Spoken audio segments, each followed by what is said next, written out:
রাজ্যের সর্বত্র রাজনৈতিক ও অরাজনৈতিক অসুস্থতা পরিবেশ চলছে। আর্যিকর কাণ্ড নিয়ে সাধারণ মানুষ প্রথমে নিয়েছে, আপনারাও তার প্রতিবাদে মিছিল দিয়েছেন এবং এমন এক অপরাধীর শাস্তি আপনারা দাবি করেন, কিন্তু শাস্তি দাবি সহ যারা বিরোধীরা আছে তারা বিভিন্ন অপশক্তি এই মানুষকে আরো বেশি উস্কাচ্ছে। এই বিষয়টা নিয়ে অপসংস্কৃতি তৈরি করার চেষ্টা করছে যারা বিরোধীরা এবং মানুষকে উস্কাচ্ছে। মানুষ উস্কানিমূলক মনোভাবকে কিছুজন মানুষ বিশ্বাস করে বা উস্কে চলে যায়, কিন্তু সাধারণ মানুষ যারা সত্যিকারে মমতা ব্যানার্জির সরকারের কাছে উপকৃত এবং মমতা ব্যানার্জির স্বভাব চরিত্র এবং বিভিন্ন কার্যকলাপের উপরে তার মানুষের বিশ্বাস অগাধ আছে। কেন গত নির্বাচনগুলোতে বিরোধীরা বিভিন্নভাবে চেষ্টা করেছিল মমতা ব্যানার্জিকে হেনস্থা করার, মমতা ব্যানার্জির সরকারকে ফেলে দেওয়ার, কিন্তু কোনোভাবে কোনো ওষুধই কিন্তু ওদের কাজ করেনি।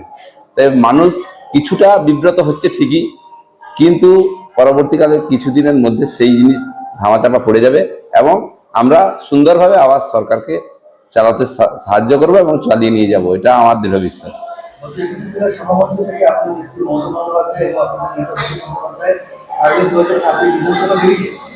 প্রত্যেকটা ব্লক থেকে শুরু করে অঞ্চল থেকে শুরু করে বুথ স্তরে সাধারণ মানুষের সঙ্গে জনসংযোগ বাড়ানো, সরকার রাজ্য সরকারের যে উন্নয়ন প্রকল্পগুলো আরো বেশি তুলে ধরা, এগুলো আরো বেশি বাড়াতে বলেছেন দলগতভাবে। আপনারা দলীয় তরফে সাধারণ মানুষের কাছে নতুনভাবে সারা বছর থাকেন, আপনি উন্নয়ন প্রকল্পে পৌঁছানোর জন্য নতুন কোনো কি প্ল্যানিং করছেন, কিভাবে আগে হয়েছেন? উন্নয়ন বলতে শুনুন, উন্নয়ন তো আমরা আমাদের সাধারণ মানুষ, আমাদের খেটে খাওয়া মানুষরা উন্নয়ন বলতে যেমন বিশেষ করে লক্ষ্য রাখে রাস্তাঘাটের বিষয়টা, বিশেষ করে ওরা সাধারণ মানুষরা লক্ষ্য রাখে রাস্তাঘাটের বিষয়টা। আর যে যার পরিবারের যে অসুবিধা, মানে ধরুন কারো হয়তো পারিবারিকভাবে দ্বন্দ্ব কলহ বা নিজের পরিবারের হোক বা পাড়ার পরিবারের হোক কলহ, এইগুলো কিন্তু আমাদের কাছে বেশি উঠে আসে। এইগুলো আমরা প্রতিনিয়তই সমস্যার সমাধান করি এবং কিছু কিছু জায়গা আছে এমনকি মানুষের ভূমি নেই, ভূমিহীন মানুষ আছে এখানে, সেই ভূমিহীন মানুষদের কিভাবে ভূমি দিয়ে, এবং এই আবাস যোজনা এখনো বন্ধ এতদিন ধরে, সেই আবাস যোজনার বন্ধের জন্য মানুষজন কিভাবে এর প্রতিকার পাবে এবং কিভাবে থাকবে।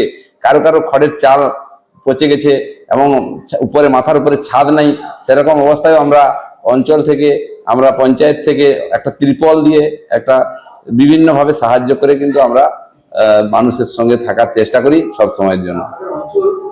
জঙ্গলমহলের একটা অংশ, মানে আপনার জঙ্গলমহলের একটা পার্ট, এখানকার সাধারণ মানুষের দীর্ঘদিন যাবৎ তাদের জীবনযাত্রা, যে নিম্নমানের জীবনযাত্রা এবং খুবই দুঃখ কষ্ট দুর্বিষ অবস্থা ছিল। আপনাদের সরকার আসবার পর মানুষের জীবনযাত্রা উন্নয়ন কেমন হয়েছে? জঙ্গলমহল বিশেষ করে আপনার অঞ্চলের মানুষ কেমন আছে? সত্যি কথা, এই কথা বলতে গিয়ে আবেগ আবেগ অনেকটা চলে আসে। মানুষজন 2011 সালের আগে মানুষজন যে অবস্থায় ছিল, আমার যদি মানে সংক্ষেপে বলি আমি, তার দ্বিগুণ ভালো অবস্থায় আছে। তখন যা অবস্থায় ছিল তার থেকে অনেক অনেক ভালো অবস্থায় আছে। এক কথায় বলতে গেলে দেখুন, একটা লোকের ঘরে চাল কিনতে আসতে হতো, 5 কিলোমিটার দূর থেকে চাল কিনতে আসতে হতো কুলটিকির বাজারে, বাজার থেকে ফিরে গিয়ে চাল কিনে নিয়ে গেলে সেখানে খাবার বসতো এবং শুধু চাল ফুটিয়ে সেই ভাতটাই ওরা শুকনো ভাত খেত। কিন্তু এখন কারো ঘরে চালের অভাব নেই, কোনো ঘরে খাওয়ার অভাব নেই। এমনকি যারা দিনমজুরি পরিশ্রম করতো, এখন অনেকে কোনো সময় মনে হয় যে আমরা আজকে পরিশ্রম করতে পারবো না, তাহলে কয়েকদিন হয়তো পরিশ্রম না করেও বাড়িতে বসে থেকেও কিন্তু খাবার থেকে কোনোভাবে সমস্যার সমাধান মানে হয়নি। এবং আমাদের এখানে কালচারাল, আদিবাসীদের মধ্যে কালচারাল অনেক প্রোগ্রাম অনুষ্ঠান দিদি যেভাবে বার্তা দিয়ে তৈরি করেছেন, তাতে এই সব ধরুন এই যে ঝুমুর থেকে আরম্ভ করে পাতা নাচ থেকে বাহা নাচ, এইগুলা কিন্তু আমাদের বিভিন্ন জায়গায় গিয়ে ওনা কিন্তু রোজগার করে, বিভিন্ন জায়গায় সাংস্কৃতিক প্রোগ্রাম করতে গিয়ে রোজগার করে কিন্তু বাড়িতে নিয়ে আসছে। সেরকমও কিন্তু পরিবেশ আমরা আমাদের দিদি তৈরি করে দিয়েছেন। আপনার বিভিন্ন এলাকায় দেখা যায় যে মাদার সংগঠনের সঙ্গে শাখা সংগঠনগুলো ঠিকমতো সামঞ্জস্যতা দেখা যাচ্ছে। আপনার অঞ্চলে আপনার শাখা সংগঠন আপনার সঙ্গে অর্থাৎ মাদার তৃণমূল কংগ্রেসের সঙ্গে মিশে কিভাবে একজোট হয়ে সাধারণ মানুষের কাছে পৌঁছবে? সত্যি কথা বলতে আমরা ভাই বোনের মতো সম্পর্ক রেখে পুরোটা অঞ্চলে সংগঠনটা চালিয়ে চলছি। সংগঠন চালাতে গিয়ে অনেক সমস্যা হয়, অনেক কিছু অসুবিধার সৃষ্টি হয়, কিন্তু অঞ্চলের সভাপতি হিসাবে আমাকে মানে আমার ঘরের গার্ডিয়ান যেভাবে, ঘরের কর্তা যেভাবে সমস্ত কষ্ট সহ্য করেও সমস্ত লোককে নিয়ে মানিয়ে চলার চেষ্টা করে, আমি সবাইকে নিয়ে মানিয়ে চলে সমস্ত রকম ভাবে কাজবাজ নিজের কষ্ট হলেও করে চালিয়ে চলছি। এই আপনার রাজনৈতিক কর্মকাণ্ডে আপনার উচ্চ নেতৃত্ব ব্লক ভিত্তিক বা জেলা ভিত্তিক তাদের সহযোগিতা সবথেকে বেশি পান?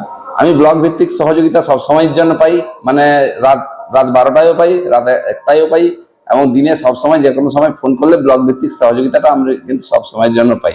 এবং প্রশাসনের সমস্ত লেভেলের সঙ্গে আমার পরিচিতি আছে, সেই হিসাবে প্রশাসনের সর্বত্র আমি ফোন করেও বিভিন্ন সুযোগ সুবিধা বা অসুবিধার কথা বললেও সমাধান পাই। আপনার এলাকার সাধারণ কর্মী সমর্থকদের উদ্দেশ্যে দৈনন্দিন জীবনে মানুষের পাশে থাকা এবং 2026-এর লক্ষ্যে দলগত কাজ করার জন্য আপনার দলীয় কর্মী সমর্থকদের আপনার অঞ্চলে তাদের উদ্দেশ্যে আপনার বার্তা? আমার কুলটিগিরি 9 নম্বর অঞ্চল তৃণমূল কংগ্রেসের পক্ষ থেকে আমি বলতে চাই, আমার এখানে কর্মী সমর্থক এবং আমার শুভানুধ্যায়ী যারা আমাদের বিরোধী শিবিরে আছে তাদেরও বলতে চাই একটাই কথা, যে যতই তোমরা বিরোধীরা গুঞ্জন খারাপ কথা বলুক না কেন মমতা ব্যানার্জির সম্বন্ধে, কিন্তু বিরোধীরা যতই আমাদের অপপ্রচার করার চেষ্টা করুক না কেন, আমরা যেন মমতা ব্যানার্জিকে না ভুলি, মমতা ব্যানার্জির কথা মনে করি এবং মমতা ব্যানার্জির দান, মমতা ব্যানার্জির ব্যক্তিত্ব, মমতা ব্যানার্জির বিষয় নিয়ে ভেবে যা অতীতে উনি যা কাজ করেছেন ভবিষ্যতে আরো করবেন, এই কথা ভেবে প্রত্যেক জনগণকে আমার এটাই বার্তা, মমতা ব্যানার্জিকে ভুল বুঝবেন না। মমতা ব্যানার্জির সরকার মামাটি মানুষের সরকারকে ভুল বুঝবেন না।